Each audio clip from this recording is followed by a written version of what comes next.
This source has me a little concerned, to say the least. Un mundo en riesgo. A world at risk. Mm. Yeah, not exactly the cheeriest title. Definitely grabs your attention, though, right? And the content is, well, it's a lot to unpack. Basically, it's asking if we're on a path to another world war. It really dives into the parallels between right now and, believe it or not, the period leading up to World War I. It's kind of eerie, right? Like looking back at history, but it's happening right now. The source really honed in on Yalta, which, and maybe this is me, but it feels relevant, you know? Yalta was such a turning point, redrawing the map of Europe, all the power plays. Exactly. And this source seems to be saying we might be in the middle of another Yalta moment, just, on a global scale this time. And that's not even the half of it. Right, because after Yalta, what happened? The source points to the rise of authoritarian regimes. Remember the phrase they use? Oh, something in Spanish, right? Extremismo peligroso. Dangerous extremism. And they're saying it's happening again. That's what they seem to be suggesting, yeah. This trend, this resurgence, Yeah. it's a little unnerving. Understatement of the century. And it's not just like a hunch they have. The source uses this phrase, classic pre-World War I situation, which honestly sends shivers down my spine. What does that even mean in today's world? Basically, they're saying the world right now has zero flexibility, no wiggle room. Right. Any little disruption could be catastrophic. A political crisis, a military action, even just an economic shock. Like a domino effect. Exactly. And the source gets specific. They even name Benjamin Netanyahu as an example of leaders stuck in this impossible situation. Because of internal pressures. From everywhere, really. The source says he's got these extremist groups breathing down his neck in his own country, but then he's also dealing with very real external threats. It's like he's got zero room to maneuver. And any wrong move could set things off. The source called it, hold on, Circadad Estrategica. Yeah. Basically, strategic intransigence. He can't afford to budge an inch, but that in itself is causing more instability. So we're sitting on a powder keg. The question is, where's the match? This source seems particularly worried about everything happening in Israel and Lebanon. Especially the incident on October 7th. The source thinks that was a major turning point.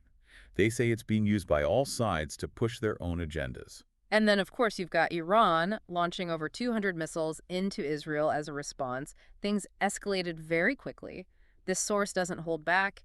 They lay out these really stark potential consequences, starting with the economic impact. And it would be global. We're talking about oil prices going through the roof, supply chains completely disrupted. I mean, imagine what happens if something happens to the Strait of Hormuz, just as an example. Everything grinds to a halt. Pretty much.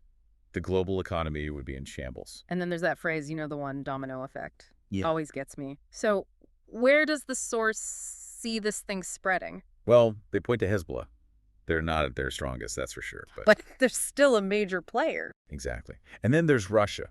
The source uses the word enigma, which I think sums it up perfectly. Because on the one hand, they're stuck in Ukraine, but on the other... They're relying more and more on Iran. Yeah. For weapons, for support. Yeah. It's messy, to say the least. It's like this whole other layer of complexity, and we haven't even gotten to China yet. The source brings up that pact, the one between China and Russia. Right, which is essentially a big signal to the world that those two, they're tight. And they both have ties to Iran, remember. And ambitions of their own. I mean, the source calls it, get this, a new era of strategic cooperation. Doesn't exactly sound like they're backing down, does it? Not really. And on top of everything else, there's the human cost.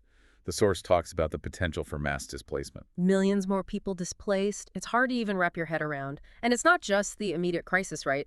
This source argues that it has these ripple effects. Creates instability, which then, of course, creates fertile ground for... No. For extremism. It's like a vicious cycle. And then that phrase comes back to mind. Democracy's on the brink. It's like a warning, It is. Because the source ties it all together, they say this whole shift to the right globally, it's leading to this new, I'm going to quote them here, axis of authoritarianism. Okay, yeah, that is chilling. And they name names. Putin, obviously. Kim Jong-un, Xi Jinping. Feels like we're talking about a Bond villain team up here. And it's not just contained to those countries. Look at Europe.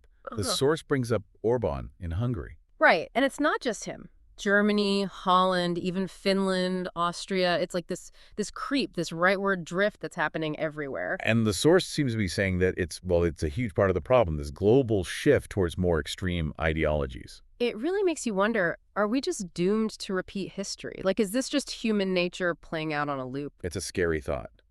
But the source does offer a glimmer of hope. They say that it ultimately comes down to, well, us, the voters. We have to choose a different path. That's the hope anyway. Reject extremism, choose moderation. Easier said than done, right? I mean, Yeah. how do we break the cycle? That's the million-dollar question, isn't it? Yeah. Especially in the world we live in now, where information and misinformation spreads so fast, it's overwhelming. And it's hard to know what to believe, which kind of brings us to another point this source made about the role of social and political upheaval in all of this. It's like, it's not just the war and the displacement itself, right? It's the aftershocks. It's the breeding ground it creates.